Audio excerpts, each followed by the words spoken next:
Hello everyone, welcome back to the new vlog. कसे आहात सगळे? सो आज आपला मेनू आहे ओला जवळा रेसिपी. सो तुम्हाला सगळ्यांना माहितीच असेल, ओला जवळा nothing but the mini prawns. जो आपला प्रॉन्स आहे त्याचाच मिनी व्हर्जन आहे ओला जवळा.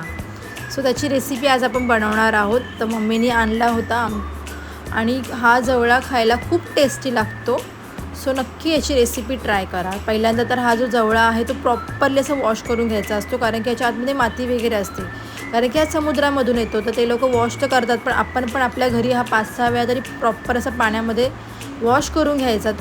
आणि त्याच्यानंतर त्याच्या आतमध्ये फिश वगैरे छोटे छोटे असतात ते सुद्धा काढून घ्यायचे, जर मोठे वगैरे फिश असतील तर. आणि त्याच्यानंतर काही काही जण त्याला मॅरिनेट करून ठेवतात, तर मी अशा प्रकारे बनवते. त्याला प्रॉपर असं मॅरिनेट करून ठेवते, लाल तिखट आणि मीठ लावून. आणि त्याच्यामध्ये थोडंसं आलं लसूणची पेस्ट ऑप्शनल आहे, तुम्हाला टाकायचं तर तुम्ही आत्ताच टाका किंवा नंतरसुद्धा टाकू शकतात. तो अशा प्रकारे मॅरिनेट करून साईडला ठेवून द्यायचा. आणि त्याच्यानंतर मग आपल्याला ओला जवळा बनवण्यासाठी खूप सारा कांदा लागतो, म्हणजेच ओनियन.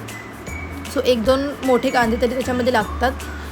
आणि त्याच्यानंतर त्याच्यामध्ये कोथिंबीर आणि लसूण आणि टोमॅटो, हे 4 इन्ग्रेडियंट्सच्या हिशोबाने मी आज बनवणार आहे.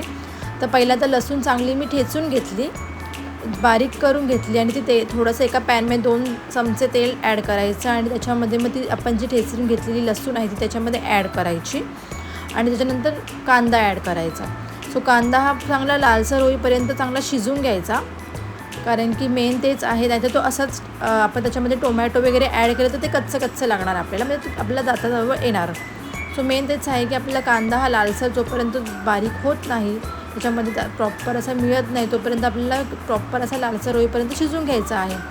आणि जर तो लवकर लालसर होण्यासाठी काय करायचं, त्याच्यामध्ये थोडंसं मीठ ॲड करायचं, त्याच्यामध्ये तो लगेच शिजतो. सो त्याच्यामध्ये थोडंसं मीठ ॲड करा. आणि त्याच्यानंतर त्याच्यामध्ये टोमॅटो ॲड करा. टोमॅटोनी पण चांगला त्याच्यामध्ये टेस्टीपणा आणि आंबटपणा येतो आणि ते चांगलं असतं. सो मी थोडासाच टोमॅटो ॲड केला, कारण त्याच्यानंतर मी त्याच्यामध्ये टाकणार आहे कोकम. आणि आपले सगळे लाल तिखट मसाले त्याच्यामध्ये ॲड करायचे. हळद, कोकणी मसाला, मालवणी मसाला, जे काही आहे, धना जिरा पावडर, तुमच्याकडे जे काही स्पेशल मसाले असतील ते सुद्धा त्याच्यामध्ये ॲड करा. आणि त्याच्यानंतर मी आलं लसूणची पेस्ट बनवली होती, ते सुद्धा त्याच्यामध्ये ॲड केली. त्याच्यामुळे पण त्याला थोडासा टेस्टीपणा येतो.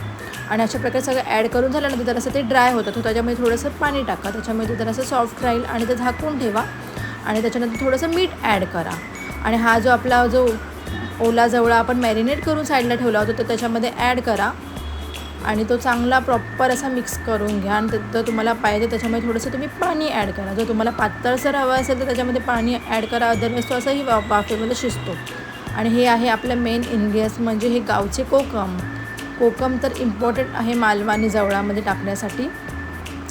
काय काही जण ह्याच्यामध्ये कैरी ॲड करतात, काय काही जण लिंबू पिळतात. तर तुम्हाला जे काही आंबटसरपणा येण्यासाठी आणि त्याचा जो काही टेस्टीपणा येण्यासाठी त्याच्यामध्ये ते ॲड करायचं. आणि थोडंसं पाणी ॲड करून ते झाकून ठेवा.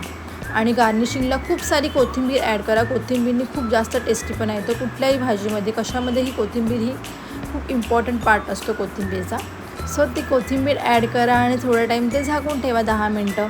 आणि स्लो फ्लेमवरतीच ठेवा, त्याच्यामुळे ते प्रॉपर असं शिजेल आणि चांगला त्याला घमघमाट सुटतो.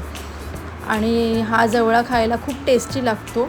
म्हणजे प्रॉन्सचे कुठलाही पार्ट असेल, प्रॉन्स म्हणा, प्रॉन्सची भाजी असते, ओला जवळा, सुका जवळा, सगळेच खायला खूप टेस्टी लागतात. सो अशा प्रकारे बनवा. आणि हा बघा, आता आपला जवळा रेडी झाला आहे. चांगलं थोडंसं त्याच्यामध्ये मी पाणी ठेवलंच होतं, जर तुम्हाला नसेल पाहिजे तर अजून त्याला थोडंसं शिजून द्या, त्याचं पाणी पूर्णपणे निघून जातं. पण मला असं भाकरीसोबत खायला असाच आवडतो, खूप टेस्टी लागतो, नक्की ट्राय करा. सो अशा प्रकारे आपला ओला जवळा रेडी झाला होता. Thank you for watching. जर तुम्हाला माझा व्हिडिओ आवडला तर लाईक, शेअर, सबस्क्राईब करायला मात्र विसरू नका. भेटूया नेक्स्ट ब्लॉगमध्ये. Till then bye, take care. स्वस्त राहा, मस्त खा.